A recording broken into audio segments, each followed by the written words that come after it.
ikan hiu, ikan kerapu, bersatu hidup di laut. Hindu adalah nafasku, Hindu adalah jiwaku. Om Swastiastu, jumpa lagi di channel YouTube Krishna Global dengan materi nilai-nilai yadnya dalam cerita Ramayana. Dalam Ramayana dikisahkan Raja Dasarata melaksanakan homa yadnya untuk memohon keturunan. Beliau meminta Resi Reshyasrengga sebagai purohita untuk melakukan pemujaan kepada Dewa Siwa dalam upacara Agnihotra. Setelah upacara tersebut, beliau mendapatkan 4 orang kesatria dari 3 permaisurinya, yaitu Sri Rama, Bharata, Laksmana, dan Satrugna. Kisah persiapan homa yadnya yang dilakukan oleh Prabu Dasarata dipaparkan juga dalam Kakawin Ramayana karya Empu Yogiswara. Nilai pancayadnya yang terkandung dalam cerita Ramayana yaitu 1. Dewa yadnya. Dewa yadnya adalah yadnya yang dipersembahkan kehadapan Ida Sang Hyang Widiwasa atau Tuhan Yang Maha Esa beserta seluruh manifestasinya. Dalam cerita Ramayana banyak terurai hakikat dewa yadnya dalam perjalanan kisahnya.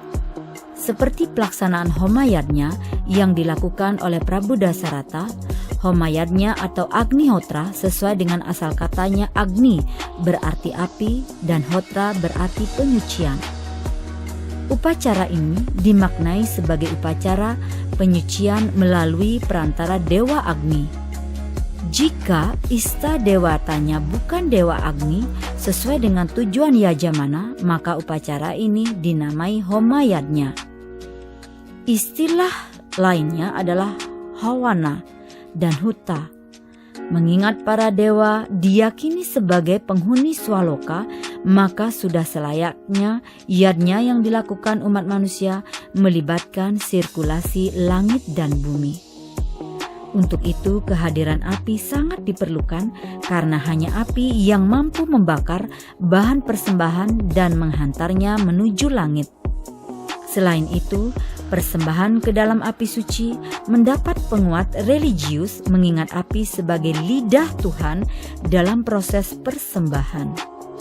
Pada bagian yang lain, cerita Ramayana juga disebutkan bagaimana Sri Rama dan Laksmana ditugaskan oleh Raja Dasarata untuk mengamankan pelaksanaan homa yang dilakukan oleh para pertapa. Di bawah pimpinan Maharesi Wiswamitra, dari kisah tersebut tampak jelas keampuhan upacara homayadnya. Dari beberapa uraian singkat cerita Ramayana tersebut, tampak jelas bahwa sujud bakti kepada Tuhan Yang Maha Esa merupakan suatu keharusan bagi makhluk hidup, terlebih lagi umat manusia. Keagungan yadnya dalam bentuk persembahan bukan diukur dari besar dan megahnya bentuk upacara, tetapi yang paling penting adalah kesucian dan ketulus ikhlasan dari orang-orang yang terlibat dalam melakukan yadnya. Yang kedua, pitra yadnya. Upacara ini bertujuan untuk menghormati dan memuja leluhur. Kata pitra bersinonim dengan pita yang artinya ayah atau dalam pengertian yang lebih luas yaitu orang tua. Sebagai umat manusia yang beradab, hendaknya selalu berbakti kepada orang tua karena menurut agama Hindu, hal ini adalah salah satu bentuk yadnya yang utama. Betapa durhakanya seorang apabila berani dan tidak bisa menunjukkan rasa baktinya kepada orang tua sebagai pitra. Seperti apa yang diuraikan dalam kisah kepahlawanan Ramayana, di mana Sri Rama sebagai tokoh utama dengan segenap kebijaksanaan, kepintaran, dan kegagahannya tetap menunjukkan rasa bakti yang tinggi terhadap orang tuanya. Kemudian yang ketiga, manusia yadnya. Dalam rumusan kitab suci Weda sastra Hindu lainnya, manusia yadnya atau narayadnya itu adalah memberi makan pada masyarakat. Maweh apangan ringan keraman yang melayani tamu dalam upacara atau atiti puja. Namun dalam penerapannya di Bali, upacara manusia yadnya tergolong sarira samskara. Inti sarira samskara adalah peningkatan kualitas manusia. Manusia yadnya di Bali dilakukan sejak bayi masih berada dalam kandungan, upacara pawiwahan atau upacara perkawinan. Pada cerita Ramayana juga tampak jelas bagaimana nilai manusia yadnya yang termuat di dalam uraian kisahnya. Hal ini dapat dilihat pada kisah yang menceritakan Sri Rama mempersunting Dewi Sita. Selayaknya suatu pernikahan suci, upacara ini dilaksanakan dengan yadnya yang lengkap dipimpin oleh seorang Purohita Raja dan disaksikan oleh para dewa, kerabat kerajaan beserta para maharesi. Yang keempat, resi yadnya itu adalah menghormati dan memuja resi atau pendeta. Dalam lontar Agastya Parwa disebutkan, resi yadnya ngaranya kapujan ring pandeta sangwruh ring kalingganing dadiwang. Artinya, resi yadnya adalah berbakti pada pendeta dan pada orang yang tahu hakikat diri menjadi manusia. Dengan demikian, melayani pendeta sehari-hari maupun saat-saat beliau memimpin upacara tergolong resi yadnya. Pada kisah Ramayana, nilai-nilai resi yadnya dapat dijumpai pada beberapa bagian di mana para tokoh dalam alur ceritanya sangat menghormati para resi sebagai pemimpin keagamaan, penasehat kerajaan, dan guru kerohanian. Maharesi sebagai seorang rohaniawan senantiasa memberikan wejangan suci dan ilmu pengetahuan keagamaan untuk menuntun umatnya tentang ajaran ketuhanan. Keberadaan beliau tentu sangat penting dalam kehidupan umat beragama. Sudah sepatutnya sebagai umat beragama senantiasa sujud bakti kepada para maharsi atau pendeta sebagai salah satu bentuk yadnya yang utama dalam ajaran agama Hindu.